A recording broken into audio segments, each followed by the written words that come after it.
QEP. Què està passant? El despertador de Ràdio 4. Amb tot el que cal per començar bé el dia. Sintonitza'ns cada dia a les 6 del matí o segueix-nos a Twitter. QEP Ràdio 4. Amb Joan Arenyes, què està passant? Lleva't amb Ràdio 4.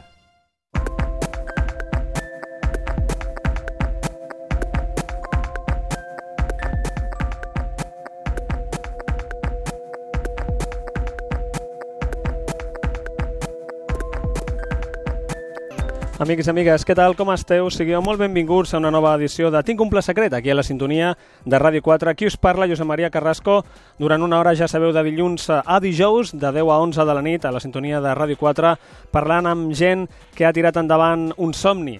Entenem per somni moltes coses. Pot ser una empresa, pot ser una passió, pot ser un art, pot ser un talent, alguna cosa que els hi potser feia nosa a dins i que volien treure, afortunadament, perquè tota la gent que passa per aquí és gent que ha fet històries, que ha estat construint històries de la que ens hem pogut aprofitar i aprendre i gaudir tota la resta. El cas d'avui és un cas, a més, molt especial i que encaixa molt bé amb la nostra filosofia, perquè no es tracta d'algú que va començar de jove a fer això, sinó que és algú que ja amb la veterania d'haver tingut un munt d'experiències ha volgut tirar endavant una història i una aventura veritablement única i com molt engrescadora i molt creativa. Estem parlant de Pere Monràs, és un metge especialitzat en oncologia, exdirector de la Corporació Sanitària Parc Taulí i creador de Helix 3C, una constructoria de noves formes de pensar per a administracions i organitzadors, entre d'altres, moltes coses. Senyor Monràs, moltes gràcies primer de tot per estar amb nosaltres i benvingut. Gràcies a vosaltres per fer-me la confiança. La primera pregunta que li fem és una pregunta comuna a tots els convidats que passen per aquest lloc on està vostè assegut avui. Per arribar on ha arribat, entenent on ha arribat totes les etapes i sobretot aquesta darrera, la seva pròpia empresa, la seva pròpia aventura, quina part és culpa del talent, quina part és culpa del treball i quina part és culpa de la sort? En primer lloc, no he arribat. No ha arribat. Estic caminant. En el camí. Perquè si hagués arribat seria la fi. Clar. Jo crec que això, no?, és anar caminant i anar fent una mica de lectura de les coses que et passen per trobar el camí que més estigui amb la teva dèria. Sí. Que és una paraula que m'agrada molt, el nostre català, no? Sí. La dèria és allò que no saps per què, però allò et mou. Et mou, efectivament. I la dèria li has de fer cas. Moltes vegades li has de fer cas, malgrat que, com acostumem a dir aquí en aquest programa i ens demostren els nostres convidats, acostuma a ser més complicat en general. Anem a fer un repàs cronològic, perquè hi ha unes quantes etapes en la vida del senyor Pere Monràs que ajuden potser a entendre algunes evolucions, algunes apostes i algunes decisions del seu tarannà. Vostè explica que la seva infantesa és una combinació d'una família amb molts mitjans i una malaltia que va trastocar aquell món rígid i ultraconservador del que vostè després es va voler desfer. Com recorda ara la seva infantesa? Ara tinc la sort de tenir 67 anys. Per tant, puc tenir el mirar enrere en una forma diferent. Hi ha coses que les fas a la vida i no les entens fins que no passa temps. El per què Sí. no es resol buscant culpables. Es resol caminant endavant i quan agafes més perspectiva saps i entens el perquè d'allò que va passar. I això em passa amb la meva infantesa, ara l'entenc més, no? Jo estava en una situació immillorable i tot el que es vulgui, però doncs vaig tenir un germà que va fer un brot esquizofrènic inicial que després es va anar cronificant i això em va fer dues coses, no? Una, o t'hi rebel·les i dius no pot ser, com per què m'ha passat així, per què ha passat això a la família, o dir, doncs, si això passa, què haig de fer? Clar. I com això ho manego i com ho accepto? Jo realment em va costar molt acceptar la realitat, de l'esquizofrènia, perquè la esquizofrènia tenen el seu món i tu els vols portar al teu. I com més els vols portar al teu, més es rebel·len ells. El seu. Clar, lògicament, com poden fer si no, no? Clar, I tots hem vist pel·lícules d'aquestes, La mente meravellosa, no? Meravellosa, etc. El que vull dir és que a vegades els fets de la vida són el gran aprenentatge. Més que les escoles, l'educació, l'ensenyament i tot això. Llegir del que ens passa i assumir el que ens passa i fer aquell esforç, que a vegades pot ser molt costós i es necessita ajudes, no? D'entendre'l fent, no d'entendre'l des de la perspectiva que deia abans de per què ha passat, queixant-se, sinó fent i transformant. No? Diu vostè, a més, que va voler estudiar Medicina per rebel·lia, per rebel·lar-se contra aquella situació. No sé si aquesta o la situació familiar en general. Jo crec que és la situació de context. És a dir, el context el forma la família, la forma la situació social, la forma la situació de la universitat que vaig viure, d'un context en una etapa de la dictadura final, en la qual d'alguna forma m'ofegava. Jo, si puc dir alguna cosa, és que m'ofegava. No podia respirar aquell espai de búsqueda, de cerca, d'aquelles coses que t'inquieten, perquè el món estava tancat. Estàvem en una societat tancada. Aquesta és una primera gran experiència. Després vaig llegir Popper i tot el que vulguis, no? Però, de fons, és la vivència d'estar en una societat tancada en la qual tu no podies desenvolupar-te. I això em va portar, sí, certament, a una rebel·lia, no? Home, va coincidir també el maig del 68, que, bueno, és una cosa d'aquestes que ara diem, mira, allò de progre d'abans, però que, sí, molta jarana, però en realitat res. Però a mi, francament, em va moure, em va mobilitzar des del punt de vista de la insatisfacció, diem ara els indignats, no? Jo crec que és bo indignar-se. Ara, quedar-se amb la indignació, doncs és penós. Sí, és com el comunisme, no? Que es queda en la dictadura del proletariat. I que maco, no? Clar, i lo de després què, no? El pas de després què? I això em va portar a un punt d'inflexió important que m'agradaria fer-lo notar, que vaig començar a entendre, i després ho he anat aplicant, que l'únic que transforma és l'acció. I per tant s'ha de fer. Encara que no sàpigues cap a on. Quan no sàpigues què fer, fes alguna cosa. Com a mínim aprendràs que allò serveix o no serveix. Sí, serà la prova definitiva, com allò que diuen davant el dubte camina, no? Davant el dubte tu camina, ja arribarem a on sigui. Ni més ni menys. Jo crec que hi ha una evidència en aquests moments de que a Europa no se sap on es va. Per tant, s'ha de fer alguna cosa. El que no es pot és anar-se reunint i no fer res. Perquè no aprendrem. No, i si no es fa, no es desfà, no? Vull dir permeteu-me que faci aquesta extrapolació. Sí, fa bé. Com ens explicava ara, hi ha una actitud política, antifranquista, hi ha també aquesta vinculació amb el maig del 68. Quins valors i quins aprenentatges va extreure d'aquella vessant, d'algú que estava estudiant Medicina o que havia estudiat Medicina i que alhora tenia aquesta actitud antifranquista d'una manera explícita i visible? Què és el que va aprendre d'aquella etapa? Bueno, potser és que és molt complex, no? Jo crec que soc bastant enemic dels temes causals. Això és causa d'això, perquè és que no hi ha mai una causa de les coses. Jo crec que hem de passar al pensament sistèmic, no? Que és tenir en compte el tot per entendre la part. Si només busquem una part que explica la part que ens afecta, estem refent un reduccionisme molt espectacular que no ens permetrà entendre les coses, no? En aquell tot meu hi havia, doncs això, una mica de l'entorn social, un franquisme en decadència, en el que d'alguna forma hi havia aspiracions socials notòries. Jo en aquell moment, portat molt per inquietuds inicialment, jo era una persona molt practicant en el catolicisme i molt compromès socialment, per raons que, bueno, poden ser vàries. Vaig estar fent molta labor en escoles obreres i amb altres coses d'aquest tipus, i la sensibilització era de dir, senyors, això no va, no sé què s'ha de fer, i probablement vestit d'ideals i de pensaments utòpics em va portar molt a un sentit que jo ara el sé formular, abans no el sabia formular. I això ho vaig aprendre en un programa de lideratge que vaig fer amb els de Califòrnia, que és que hi ha els fixers, els servers, els helpers i els servers en l'anglosaxó. Sí. I els fixers són aquells que tenen receptes de les coses. Els helpers són aquells que ajuden que en les condicions que hi hagin la gent, mira, se senti acompanyada. Tenim molts exemples d'acompanyament ara, està molt de moda, no? Però llavors hi ha els servers. Els servers són aquells que fan aquelles coses perquè necessiten fer-les. No n'esperen res. I no esperant res reben. Això... I em vaig apuntar en aquesta última. A la darrera opció. A fer coses. I aquí va venir potser la decisió de ser metge, i específicament, no recordo Sant Pau, quan em van entrevistar per veure la plaça, etc, que la meva posició, i per què tries oncologia, no? Oncologia, jo vaig pensar, mira, és que és una malaltia que es produeix en tot el cos a qualsevol part Per tant, és una contradicció que està a tot part. M'allunyava una mica de ser especialista, perquè només saps d'una cosa i no saps del tot. En canvi, l'oncologia em donava el saber d'una cosa tenint en compte el tot.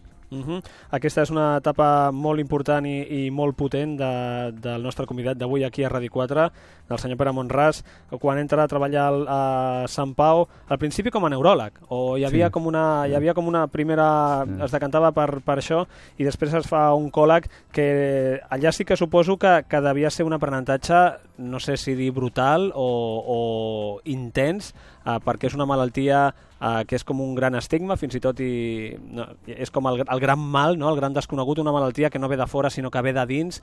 Què és el que li va donar tots aquests anys dedicant-se com a especialista en oncologia, tota la vessant humanista també d'aquella experiència? Sí, home, primer de tot, potser l'impacte més gran va ser veure que jo no podia quedar-me amb ser oncòleg de tumors, sinó oncòleg de persones que tenien un tumor. Perquè la interrelació del tot i la part que veuràs que és repetitiu en mi, em semblava extraordinàriament essencial de tenir en compte, no?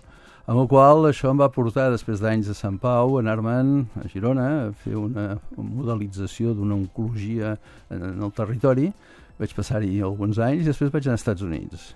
I és curiós perquè vaig estar amb el gurú del càncer de pulmó d'aquell temps, que era el Richard Gralla, del Memorial Hospital, del Sloan Kettering Cancer Center, no? I em va dir, escolta'm, per el que tu planteges, que és entendre el tot, no solament la supervivència, sinó la qualitat de vida d'aquesta supervivència, però te'n vas a Boston. Em va adreçar a la Barbara McNeil. Era un grup que era el grup de Medical Decision Making. Començar a aprendre com estem prenent les decisions. I allà vaig entrar en un concepte que m'ha conduït sempre, no? Sí. Que és que tractar una part, com dic sempre, el tumor, era tenir en compte els valors de la persona, l'entorn de la persona, i després podies fer que les decisions fossin més profitoses. I això incidia en els resultats, i ho vam demostrar, no? Sí. És a dir, com la supervivència, a vegades la seva prolongació innecessària, era en detriment d'aspectes essencials dels valors de la persona i de la qualitat de vida de la persona i l'entorn. No?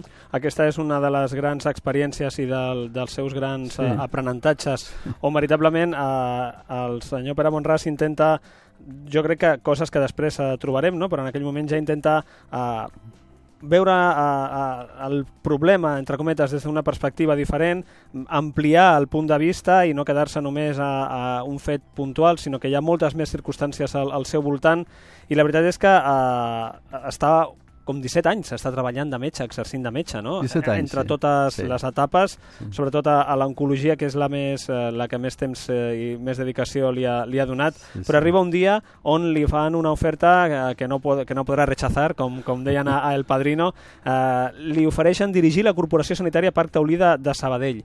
Com recordar aquell moment i per què vostè? Perquè vostè no venia precisament d'organitzar res. Això era una oferta trampa. Com una oferta trampa? Perquè jo em creia una cosa i els que m'oferien les coses creien una altra. Eren més llestos en aquell moment. Segurament. No, aquí recordo molt bé l'exalcalde de Sabadell, persona molt entranyable per mi, el Toni Ferrés, que ens va deixar el 99, o no, més tard. Bueno, no me'n recordo exactament. Que és qui d'alguna forma va ser essencial en demanar-me que assumís la direcció mèdica del que es anava a fer, que era moltes cliniquetes i coses disperses per fer-ne una sola, que després de molt temps, aquests 17 anys, la vam convertir en la Corporació Sanitària Parc Taulí, que tenia diferents estructures de servei, tenia un hospital, tenia un centre sociosanitari, tenia una residència de persones grans, tenia un centre de diagnòstic, tenia un centre de quirúrgica ambulatori, bueno, diverses coses, no? Jo d'aquella etapa n'estic molt content. Jo estic segur que els que hi eren no n'estan. Ah, no? De mi. Per què? Per què? Home, perquè jo soc una persona que no soc molt autoexigent a mi mateix i, òbviament, es traslada als altres, no? Llavors, en aquell moment era una zona d'estabilitat. Ara ja tots estem percebent que el canvi és permanent. Sí. Però abans no, Abans les coses eren estables, i molt estables. I per sempre, gairebé, no? I per sempre, no? I la plaça per sempre, i tot anava per sempre. I, esclar, jo era una cosa que no hi havia dia que la meva secretària, me'n recordo, la Cèlia, deixa'm-la citar. Molt bé. Era una persona que d'alguna forma em deia que els dilluns són terribles perquè em ve amb 50 coses per fer, no? Per començar. Per fer, no?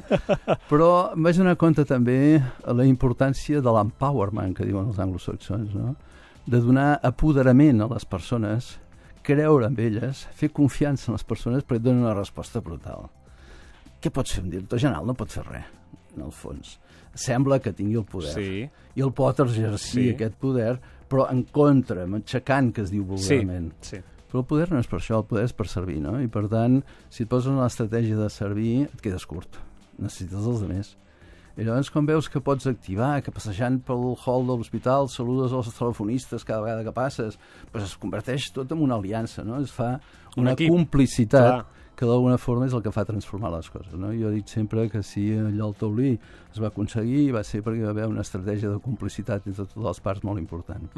Aquesta etapa també està 17 anys en això? 17 anys. 17 anys. Deu ser el meu cicle vital professional. Ell va de 17 en 17 i la veritat és que, a més, aquesta etapa fortíssima. Com és el canvi de gestionar la supervivència, la qualitat de vida i d'intentar resoldre el problema oncològic d'unes persones a gestionar recursos, pressupostos milionaris i la feina de 2.000 persones? Com es fa el canvi? Home, a mi m'agradaria potser dir-ho en una sola frase que no és meva, que és d'en Filella de Sade fa temps, no? És dir, hem de passar de gestionar recursos humans a gestionar humans amb recursos. I per tant, activant les potencialitats de les persones, et trobes miracles, que ni ho saps el que pot arribar-se a aconseguir. I així es van fer les Olimpíades a Barcelona, i així es van fer moltes coses. Quan actives el factor humà, que és el que d'alguna forma està en l'eix vertebrador de les coses que es fan, és quan anem bé. En realitat, la nostra societat està venint d'un període en què sempre el focus ha estat en les activitats. Què farem? Sí. I la tecnologia. Quina? I pensant que tot això és la força motriu de la creació de riquesa o de la creació de la prosperitat. Però no, això és instruments per la persona. Si les persones que usen tot això no estan activades en un fi que digui d'alguna forma sigui de valor agregat molt alt, no surt la tecnologia per ella sola, no fa les coses. És veritat. Per tant, hem de canviar el focus del focus objecte al focus subjecte. Jo crec que està començant una època d'això, no? I si anem sent capaços tots de trobar metodologies, que ja n'hi ha, nosaltres les practiquem, en relació a com activar les persones i com fer estratègies que l'Alfons Cornella de la ciutat d'Infonomia l'explica molt bé, en el sentit de que hem acabat el món individualista i comencem el món de compartir. Després trobarem no solament millors resultats, més efectivitat en les coses que fem, sinó trobarem l'immens goig, l'immens plaer de treballar amb els altres i ser satisfactori en comptes dels cops de colze. Tota aquesta actitud la va aplicar vostè en aquella etapa, al Parc Taulí? Era la que volia aplicar i per això també diu que va tenir un final estrany? Estava dintre, estava en la dèria, però no la sabia explicar, ni sabia tenir metodologia per fer-ho. I per tant anava dient més el lideratge aquell clàssic, carismàtic, veniu, seguiu-me que jo sé cap a on, no? Messiànic, en part, etc. Tot i que la persona no s'ho creia mateix, no? Però no tenia altres instruments. Després has comprès que el lideratge no és el de veniu i seguiu-me, el lideratge és l'autolideratge de cadascú, si està convençut d'allò que es fa i per tant requereix unes estratègies de connectivitat per compartir el que es va fer i després és quan les forces de fer surten. No? Explica vostè també que en aquella etapa com a director del Consorci del Parc Taulí, a l'any 2001, abans que és quan renuncia, diu que aquell final li va provocar una separació i un estrès permanent que encara arrossega, entre cometes. Tan dura era la feina o vostè la feia tan dura? No, jo penso que el problema és que era incompetent. Per 17 anys no pot ser una persona incompetent, no? No en el sentit potser estricte, però sí en el sentit de no saber entendre la complexitat i la globalització de tot el que portava per fer-ho amb un temple, amb un tempo que fos apropiat. Perquè les coses no les podem fer. És una comparació que ara faria del que ens està passant. Tu vas pel carrer, parles amb la gent aquí a 22 @ on sigui, tothom va fent feina. Les agendes manen. No tenim temps de res. I vinga, i un estrès. Fem. I no ens parem a pensar si el que fem és el que toca fer. Per tant, ens falta pràctica reflexiva. Ens falta destriar de tantes coses que fem quines són realment efectives i quines no. Podríem dir que l'esforç que aboca a fer coses inefectives és incultura. És no comprendre què és el que toca fer. I només ho podrem comprendre si ho treballem. Si fem pràctica reflexiva, l'agafem amb altres, no la fem sols. Això és el que vostè no va poder fer i per això anava carregat d'estrès fins no a dalt. No sabia fer-ho. No vaig poder fer, tampoc és veritat. A mi ningú m'impedia de fer les coses. Per tant, hem d'assumir les responsabilitats individuals. No s'hi val això de que la culpa està al sistema, de que la culpa a mi em ve molta gent. És que això no puc fer-ho perquè en el sistema... Jo com a persona ja faig, i després amb el meu grup també. Però esclar, el sistema... Dic, presenta'm el senyor sistema i parlarem. Clar, que venga a veure-me, no? Que venga a veure-me el senyor sistema. Però mai te'l presenten, el senyor sistema. Clar, i que m'expliqui què és exactament. Tenim aquesta cultura que ve molt inclús de la concepció judeu-cristiana, de la culpa. Sí. És a dir, i aquí, doncs, jo que havia tingut conferències, recordo una vegada a Oviedo amb un suec, quan era metge, sí, que explicava que nosaltres, calvinistes, no tenim amb qui confessar-nos, ens hem de confessar nosaltres mateixos. Vosaltres, el rai, us aneu a confessar, us perdonen i ja podeu fer-ne una altra. A tornar. Ja podeu fer-ne una altra, no? Però em va impactar, no? Perquè a vegades no hi ha conceptes purs que nosaltres hàgim destil·lat, sinó ens venen d'una cultura apresa que està en el nostre entorn, no? I això genera, a mi m'agrada dir-ho així, patrons mentals, maneres de comportar-se que venen condicionades per allò que ha sigut un patró mental. Posaré un exemple, si em permets. Sí, a veure. Tots tenim a la família, o hem tingut a prop, algú que ha fet una hemiplegia, que se'n diu, una paràlisi de mig cos, no? Però tots hem experimentat que a vegades casos d'aquests s'han recuperat, tornen a caminar i recuperen les funcions. La zona lesionada del cervell permaneix. L'únic que ha fet el cervell és buscar un altre camí. Un altre camí. Per arribar. Aquesta no ho sabia. I aquesta és una gran notícia positiva. Tenim plasticitat en el nostre cervell i podem fer nous circuits de les coses que tenim com a comportaments que a mi em van parir així. Perdoneu-me l'expressió. Molt bé. No? Perquè estem en un semàfor i som irascibles. És que a mi em van fer així. Sí, mira què hi farem. Doncs no. Un es pot entrenar. Ara ja comencem a entrenar-nos, la societat en general, pel cos, el fitness. Sí. Que tothom té algun fitness, sí, algun club, alguna gimnàsia. Sí. No? Però hi ha un altre fitness, que és el fitness de la ment. No l'hem integrat encara.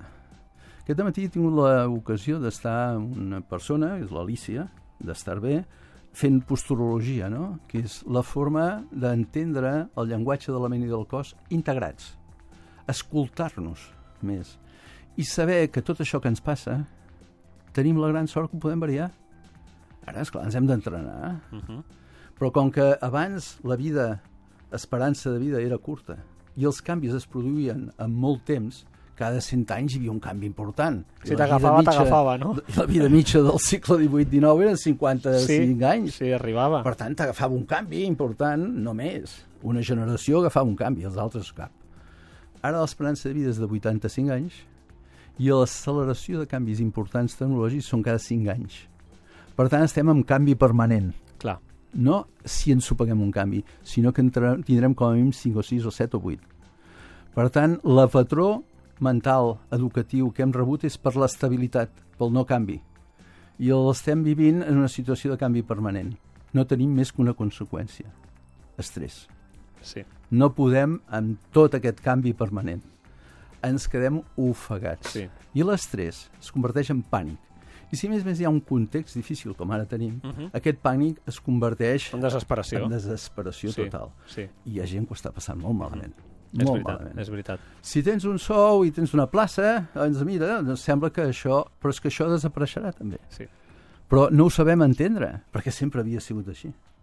Per tant, tenim un procés d'adaptació que per sort l'espècie humana, si permaneix en els segles i els segles i els segles, és perquè per les seves dotacions genètiques pròpies té gran capacitat d'adaptació. Sí, i tant. I tant. I per tant ens toca ara un procés molt important d'adaptació a noves coses que ni sabem. no sabem el que vindrà. Per tant, ens hem d'ajudar. Hem de buscar aquelles formes que ens permetin trobar-nos disfrutant del canvi permanent. Que no sigui I no aspirant, una càrrega. això ja passarà i tornarem a la situació a la normalitat. perquè no tornarem. Perquè no tornarem, efectivament. Com comentàvem abans amb el senyor Pere Monràs, aquesta etapa del Parc Taulí dura 17 anys, l'any 2001 renuncia al càrrec, l'any 2003 queda totalment desvinculat de la feina, i no sé quin record té de sensació el dia que va tancar la porta per sempre. Si era una sensació d'alivio, era una sensació de llàstima, era una sensació d'alegria, d'alliberament? Les que has dit i algunes més. Ah, sí? Estava tot allà. Sí, perquè és una conjunció, no? Clar. Quan tu t'entregues una cosa... Hi ha un llibre molt maco que recomano del Charles Coffs, un australià, que és Passion Performance, no? És a dir, en el qual ens diu que l'única qüestió que et pot moure a la vida és la passió. La passió pel que fas, la passió pel viure, la passió per estimar, la passió per entregar-te, la passió com a element que d'alguna forma conforma realment les teves estratègies de transformació. Si no hi és, probablement quedes coix. Jo vivia en passió. Sí. I com que vivia en passió, tot el que vaig fer al taulí, quan vaig marxar vaig tenir sentiment de pèrdua, sentiment d'oliment profund, m'ho havia fet tan meu que havia perdut inclús una mica el sentit de l'equilibri i la institució no era meva, òbviament. Òbviament hi ha gent doncs, que es va sentir malament amb la meva posició, molts, doncs, molt també. D'això, globalment, com a síntesi, sí? Estic molt content. Molt bé. Perquè vaig aprendre molt i perquè crec, amb molta sinceritat, que vaig ajudar a molt en el tema de la nostra sanitat, que és molt complicada, molt complexa i encara no s'entén prou bé.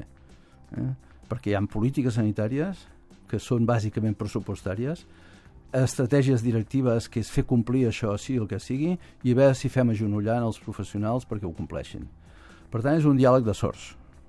I per tant, si no trobem les estratègies d'acoplament, d'alineament, que es diu, de les posicions en una mateixa direcció, es converteix en estirar per una banda, per una altra, per una altra. A veure qui pot més, no? I a veure qui pot més. I clar, aquí ningú se'n serveix. I el pitjor de tots és el qui rep el servei, és el malalt. Efectivament, al final acaba arribant allà.